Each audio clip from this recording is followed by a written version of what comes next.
Baik, selamat malam kepada teman-teman. Sekarang melalui video ini saya akan menjelaskan sedikit tentang apa itu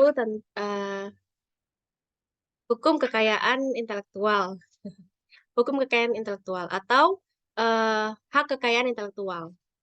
Hukum atas hak kekayaan intelektual. Pengantar tentang HAKI atau HKI. Ya, jadi hak kekayaan intelektual itu saya asumsikan pasti Anda sering mendengarnya. Ya.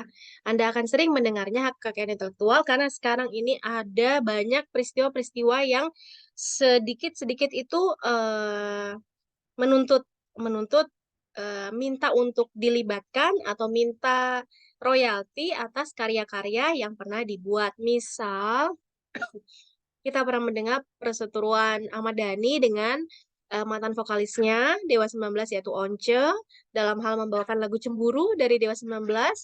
Nah, Ahmad Dhani melarang Once untuk menggunakan untuk memakai lagu Cemburu itu sebagai lagu perform karena Once sekarang kan bersolo karir. Itu dalam hal lagu. Kemudian eh, pernah juga kita dengar sengketa kasus perdata antara Ruben Onsu dengan salah satu em, tentang mereknya ya, sengketa merek dagang bernama Geprek Bensu, itu dalam hal merek dagang. Kemudian ada lagi soal ya beberapa macam lagu yang dirasa mungkin mirip dengan lagu yang pernah ada sebelumnya. Apakah itu benar-benar mencatut, menyontek, menjiplak, atau memang sebenarnya hal itu diperkenankan menurut hukum? Nah, akan dibahas di sini. Jadi, hak kekayaan intelektual itu ada beberapa macam. Yang pasti paling terkenal itu adalah hak cipta. Hak cipta, merek, paten, ya. Merek itu merek dagang, paten, desain tata letak sirkuit terpadu, ada lagi perlindungan varietas tanaman, desain industri, dan lain sebagainya ya. Ada sekitar 6 atau 7 macam jenis-jenis dari hak kekayaan intelektual yang dirumuskan oleh WTO, World Trade Organization.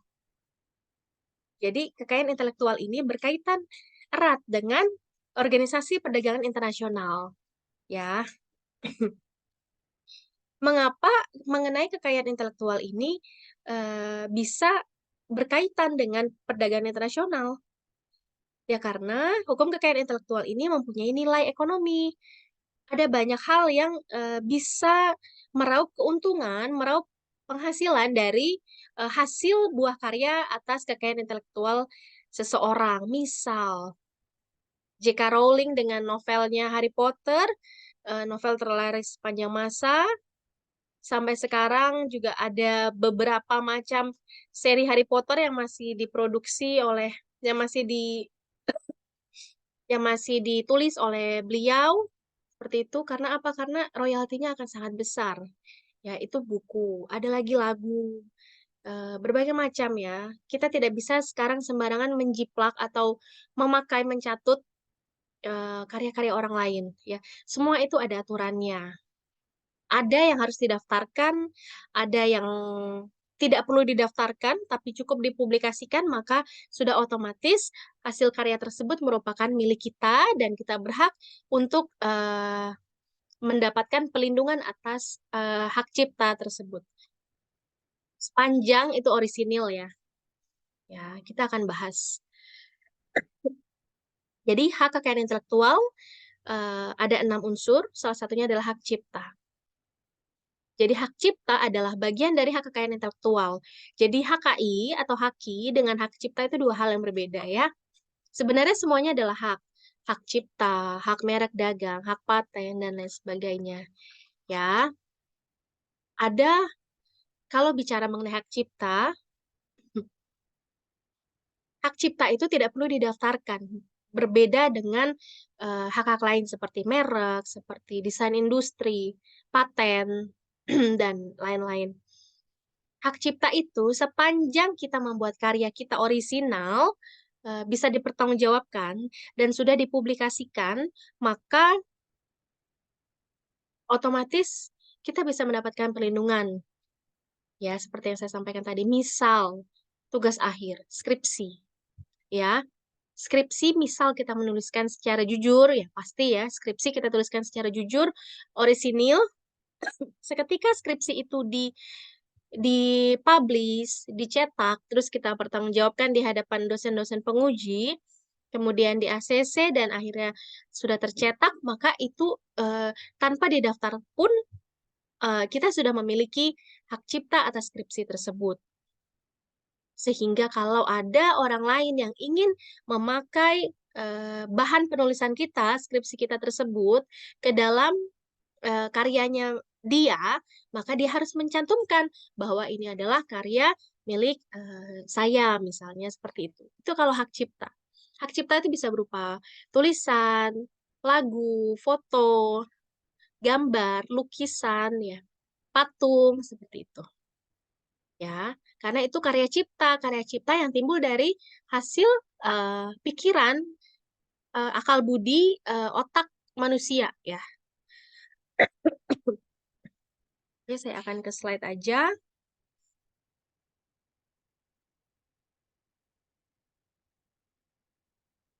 Pengantar hak atas kekayaan intelektual, ya.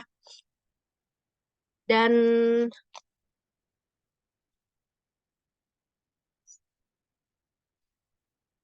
itu kalau hak cipta, ya, itu karya cipta. Sedangkan kalau teknologi itu bukan bagian dari hak cipta. Misalnya teknologi apa? Handphone yang semakin berkembang, ya. Handphone kebanyakan itu dilindungi oleh hak paten dan hak rahasia dagang dan hak merek, ya, terutama patennya, ya. Nah, konsep-konsep tentang perlindungan hak atas kekayaan intelektual ini tidak datang dari Indonesia, teman-teman, Bapak Ibu, ya. Indonesia itu bisa dikatakan cukup apa ya, terlambat, bukan terlambat ya, pelan, kita pelan, ya. Kita baru punya undang-undang hak kekayaan intelektual itu setelah kita menjadi negara anggota WTO. Konsekuensi setelah kita menjadi uh, state member dari WTO adalah kita harus meratifikasi. Pemerintah Indonesia harus meratifikasi konvensi yang diciptakan oleh Organisasi Perdagangan Internasional, yaitu TRIPS Agreement. Itu konsekuensi.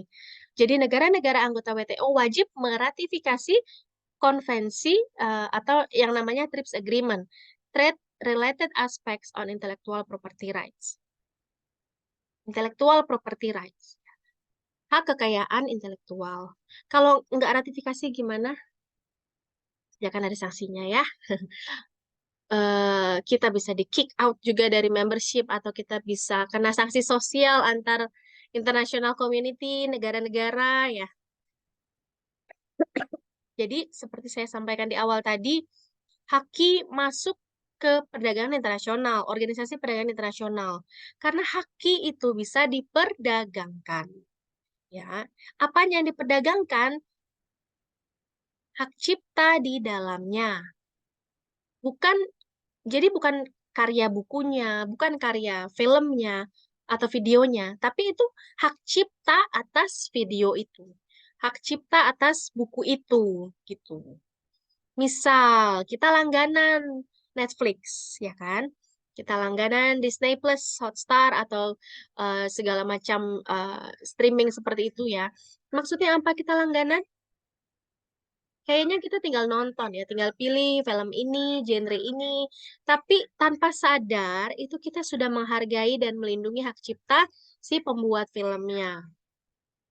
Kita sudah membeli dengan cara kita membayar royalti. Kita memberikan keuntungan melalui hak ekonomis yang berhak didapat oleh si pemegang hak cipta. Ya. Jadi soal haki ini tidak terbatas. International trade ini tidak terbatas, borderless, ya. Saya suka film Bollywood, ya. Bollywood, Hollywood itu masuk ke Indonesia dengan mudahnya melalui TV-TV streaming itu, ya. Itu udah perdagangan, kita langganan per bulan, per 3 bulan, uh, kita langganan iCloud, langganan Google Drive, seperti itu udah bagian dari teknologi kan? Ya, itu hak kekayaan intelektual yang kita terlibat di dalamnya, keseharian kita. Kita sudah membayar royalti. Makanya apa? Makanya HKI ini diperhatikan sekali. Ya. Jadi Indonesia dan negara-negara anggota WTO lainnya meratifikasi TRIPS Agreement sehingga aturan-aturan yang diatur dalam TRIPS Agreement secara skala internasional itu wajib diikuti juga oleh undang-undang kita. Undang-undang hak cipta, undang-undang hak paten, undang-undang merek dagang, dan lain sebagainya. Itu sama aturannya Bapak Ibu, teman-teman, dengan aturan yang ada di Afrika, misalnya di Mesir gitu ya, misalnya di Mesir, atau dengan di Jepang, di Amerika Serikat, di Rusia itu sama. Misalnya seperti ini, soal hak cipta. Dahulu hak cipta itu perlindungannya berapa lama sih? Dahulu itu perlindungan dari hak cipta adalah seumur hidup sang pencipta plus 50 tahun setelah wafatnya sang pencipta. Tapi sekarang ini ditambah perlindungan hak cipta adalah seumur hidup sang pencipta plus 75 tahun setelah meninggal si pencipta tersebut. Berarti bertambah 25 tahun. Ya, akibatnya apa? Itu aturan dari TRIPS Agreement. Akibatnya Undang-Undang Hak Cipta Indonesia juga harus direvisi mengikuti tekanan dari ini. Oh iya. Oke, tapi banyak ya iklan. Itu kalau hak cipta ya. Hak cipta Indonesia juga harus mengikuti seumur hidup plus 75 tahunnya. Kalau dulu 50 tahunnya. Sama di Afrika, sama di Jepang, sama semua negara anggota sama aturannya. Sama seperti paten. Ada tuntutan baru di dunia internasional, Indonesia juga harus mengikuti. Kalau nggak salah sekarang paten 10 atau 20 tahun. Nah, itu update terus dari WTO dan harus diikuti oleh dunia negara-negara anggotanya ya. Jadi pressure ada pressure dari apa dunia internasional itu ngaruh sangat berpengaruh ke politik hukum ya, ke politik hukum nasional Indonesia ya. Update sekali dari undang-undang hak cipta, undang-undang yang berkaitan tentang kekayaan intelektual itu. Oke.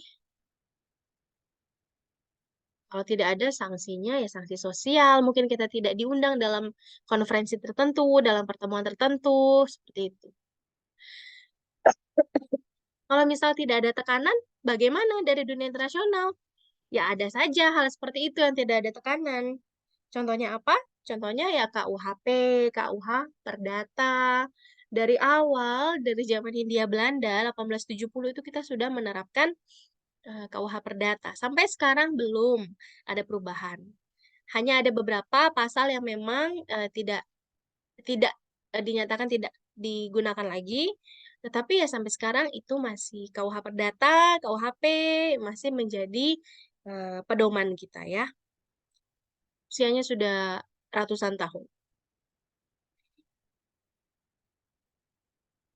Lalu, oh iya, saya selalu bicara tentang pendaftaran. Daftar kemana sih sebenarnya?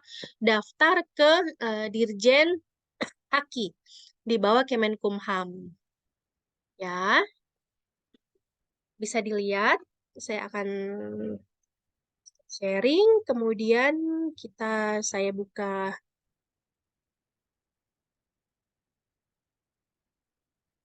saya akan buka dgip.go.id. Oh, sebentar.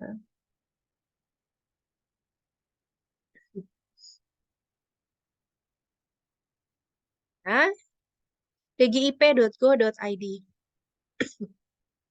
Nih, Directorate General of Intellectual Property Right, dgip.go.id, pakai bahasa Inggris karena memang haki ini sangat erat kaitannya dengan itu tadi WTO ya, perdagangan internasional ya. Di bawah Kemenkumham Indonesia. Bisa dilihat di sini ada modul unduhan, lalu pilih modul. Nah, ini ada update yang bisa menjadi bahan referensi kita untuk belajar haki. Ya, ada modul tentang merek, indikasi geografis. Ini dua hal tentang HKI yang sangat-sangat mirip, identik ya. Ada tentang desain industri, nah, tentang hak cipta, ya, paten, merek, bisa dilihat ya. Baik.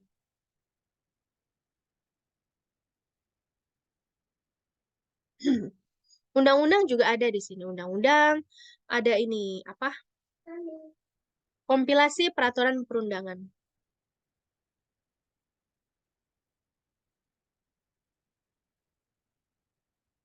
Ada undang-undang yang paling update ya.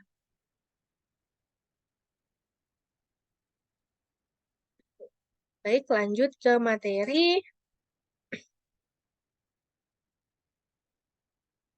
Oke.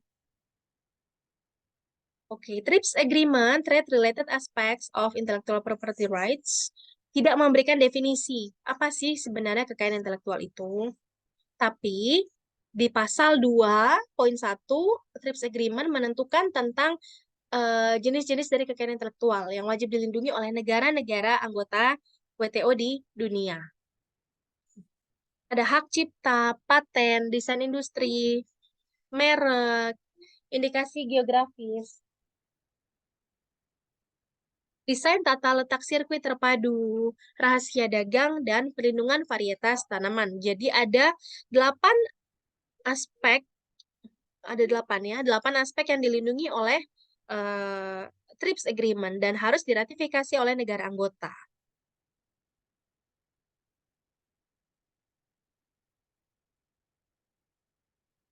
Lanjut, jadi syarat utama untuk melakukan adanya perlindungan, untuk mengupayakan perlindungan hak kekayaan intelektual adalah pastikan, eh ini bagaimana ngilanginnya ya? Ya. Pastikan eh, karya tersebut adalah karya cipta hasil otak manusia, ya, dari pikiran manusia, pemikiran manusia. Seperti skripsi, itu kan pikiran kita sendiri ya. Tesis adalah pemikiran kita sendiri.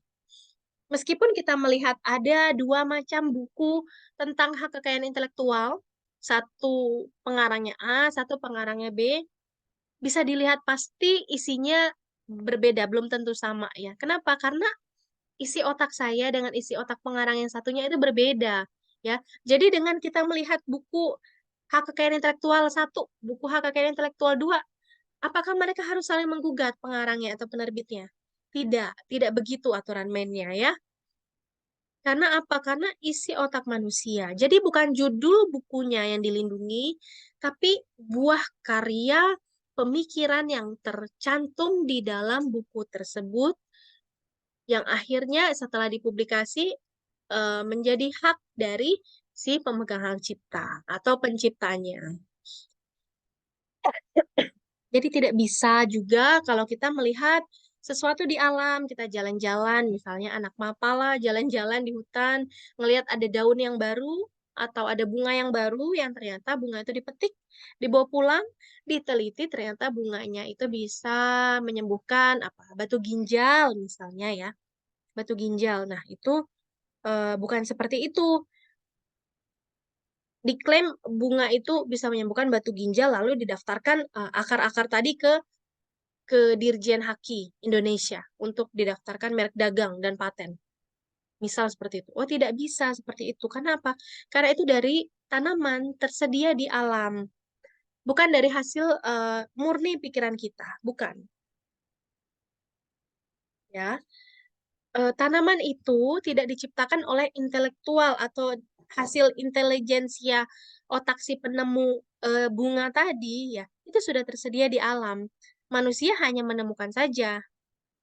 Itu kalau paten. Paten kan selalu terkait kesehatan, teknologi ya, seperti vaksin, dan lain sebagainya. Merek Dagang juga sama. Jadi intinya semua harus melibatkan kerja otak manusia. Oke. Terus misalnya kayak ada seseorang yang masak enak banget ya. Masak resep tempe ya. Dia jual gorengan tempe tuh ini banget, apa laris banget gitu. Nah, dia mau mendaftarkan itu. Itu tidak bisa ya. Karena resep tempe itu eh, sudah pengetahuan umum, jadi nggak bisa diambil hak eksklusifnya untuk perekonomian, untuk mendapat hak ekonomi itu nggak bisa ya. Next, karyanya harus merupakan kerja otak, bukan tersedia di alam. HKI bertujuan memberikan hak ekonomi atas suatu karya. Karya tersebut memiliki nilai komersil, sehingga setelah mendapatkan hak ekonomi, eh, setelah mendapatkan perlindungan terhadap karyanya, maka akan timbul hak ekonomi yang diberikan secara eksklusif kepada penciptanya atau penemunya atau pemegang dari hak cipta tersebut. Kadang pencipta dan pemegang hak cipta itu sama, tapi kadang juga berbeda ya. Misal apa? Misal pencipta lagu, pengarang lagu dengan penyanyinya, kemudian untuk diterbitkan kasetnya atau lagunya itu lewat satu perusahaan rekaman. Eh, nah, pemegang hak ciptanya itu ya perusahaan rekaman itu, bukan lagi si pencipta atau pengarang lagunya.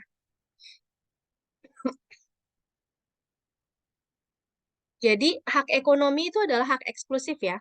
Poin ketiga, hak ekonomi diberikan secara eksklusif supaya sehingga pihak lain tidak bisa menggunakan hak kekayaan intelektual itu tanpa izin eh, dari si pemegang tadi, ya.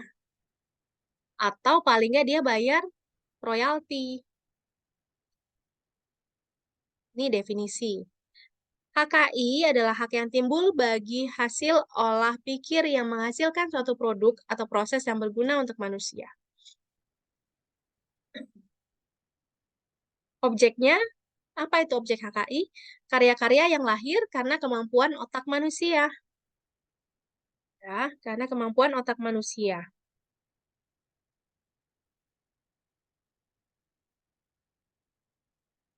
Jadi, kita mencurahkan waktu kita di sana, kita curahkan tenaga, pemikiran kita, bahkan biaya kita untuk bisa menghasilkan suatu mahakarya, ya. Sehingga setelah kita mendapatkan hak eksklusif, didaftarkan lalu mendapatkan hak eksklusif yaitu berupa hak ekonomi itu.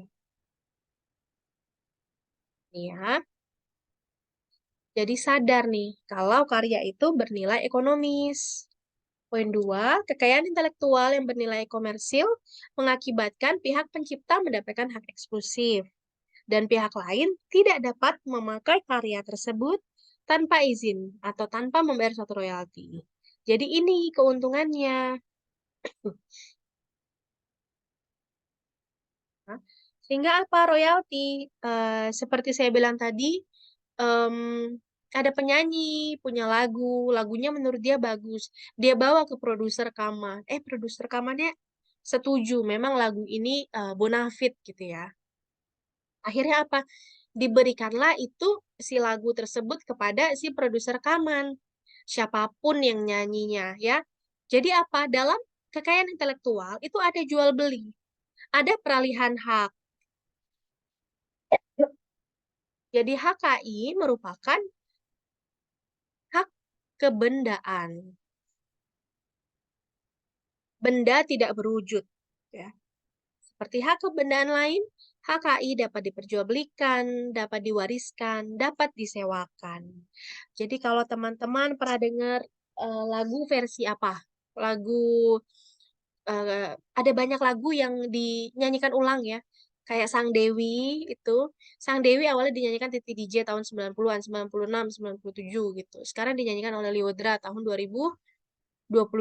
Nah, Titi DJ-nya kok nggak protes? Enggak, karena lagunya itu sudah menjadi lagu milik si perusahaan rekaman. Gitu. Entah Lyodra bernaung di bawah siapa ya, tapi ya itu hak lagi ya. Kita bicara hak. Itu haknya si perusahaan rekaman. Seperti itu. Untuk meminta satu penyanyi baru memainkan lagu tersebut. Kenapa sih ada haki? Kok harus dilindungi? Karena itu hak alami. Orang yang kerja setengah mati, orang yang berpikir, orang yang mencurahkan waktu, tenaga, dan biaya, maka dia yang berhak mendapatkan rewardnya. Membuat suatu ciptaan kan juga perlu dana ya, perlu modal gitu. Jadi siapa yang berkarya, dia yang dapat hasil. Kalau mau pakai ya izin atau bayar royalti. Bahkan di undang-undang di DUHAM ya, Deklarasi Universal tentang Hak Asasi Manusia, pasal 27 ayat 2, setiap orang memiliki hak untuk dilindungi hak moral dan hak material. Jadi ada hak moral, ada hak material juga atas karya ilmiah, karya tulis dan karya seni yang dihasilkan. Lalu alasan kedua, perlu ada perlindungan haki karena ada reputasi bisnis ya, terutama dalam hal merek. Merek itu kan pasti sangat berkaitan dengan bisnis. Kayak merek-merek luar negeri, merek terkenal Nike, Adidas, Puma, Skechers, ada lagi tas Hermes, Longchamp, Louis Vuitton, seperti itu ya. Itu siapa?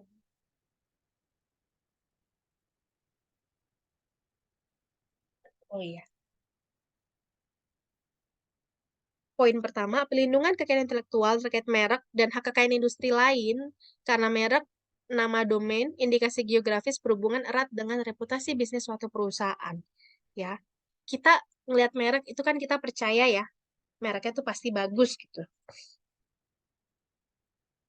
Kekayaan industri dan merek lain, merek dan kekayaan industri lain tidak dapat diambil pihak lain seenaknya karena dapat merusak reputasi bisnis. Iyalah ya. Kayak misalnya ini, geprek bensu,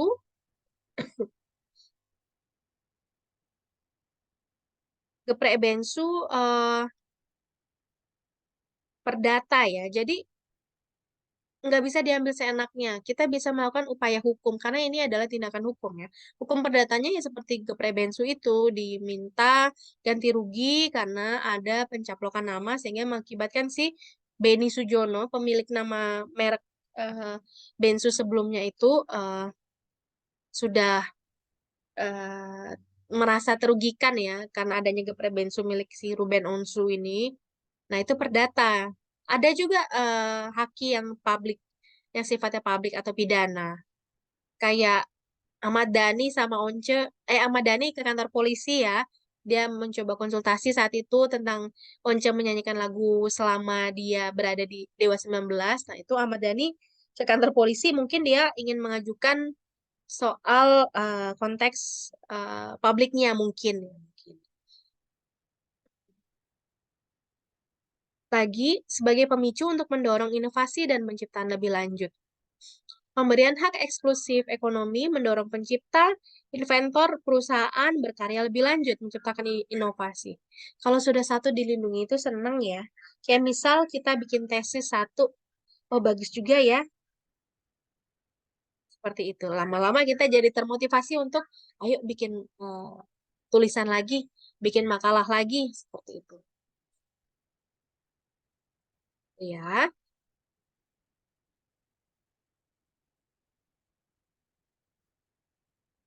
sejarah nanti kita bahas di eh, materi berikutnya. Nah, ini sedikit tentang hak cipta. Hak cipta itu yang paling sering kita dengar. Adalah bagian dari hak kekayaan intelektual yang bisa dibilang pertama ya, yang unggul gitu. Adalah hak eksklusif bagi pencipta atau penerima hak untuk mengumumkan atau memperbanyak ciptaannya atau memberi izin untuk itu dengan tidak mengurangi pembatasan-pembatasan menurut peraturan perundang-undangan yang berlaku. Ada istilah pencipta. Pencipta adalah seorang atau beberapa orang yang secara bersama-sama Atas inspirasinya, dia melahirkan suatu ciptaan berdasarkan kemampuan pikiran, imajinasi, kecekatan, keterampilan, atau keahlian. Ini ya. Jadi, ini soal hak cipta. Hak cipta itu kalau sudah dilindungi, maka ada hak ekonomi dan hak moral yang melekat pada si penciptanya. Ya, terutama hak moral. Hak moral adalah melekat pada si penciptanya. Hak moral itu ada hak integritas dan hak untuk tetap diakui sebagai pencipta. Misal, saya suka lagu Ari Lasso, Arti Cinta, ya. Pemegang hak ciptanya itu sudah Aquarius Musikindo. Karena apa? Karena memang ke sana ya Ari Lasso ya. Eh, dan lagu Arti Cinta itu liriknya dibuat oleh namanya Ricky FM, 5 Minutes zaman dulu. Sekarang namanya Richie FM. Nah, mau si lagu Arti Cinta itu di recycle ulang oleh penyanyi lain, itu Ari Lasso dan Richie FM-nya sudah tidak bisa berbuat apa-apa lagi karena ya itu sudah menjadi milik ya iya sudah dipakai milik pemegang hak cipta itu ya yaitu si perusahaan rekaman.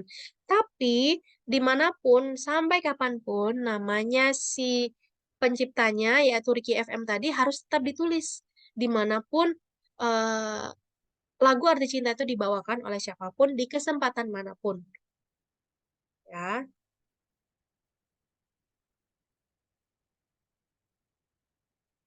Baik, mungkin sampai sini dulu sedikit pembahasan tentang kekayaan intelektual. Semoga materi ini bisa sedikit menambah pengetahuan dari eh, teman-teman. Terima kasih. Selamat malam.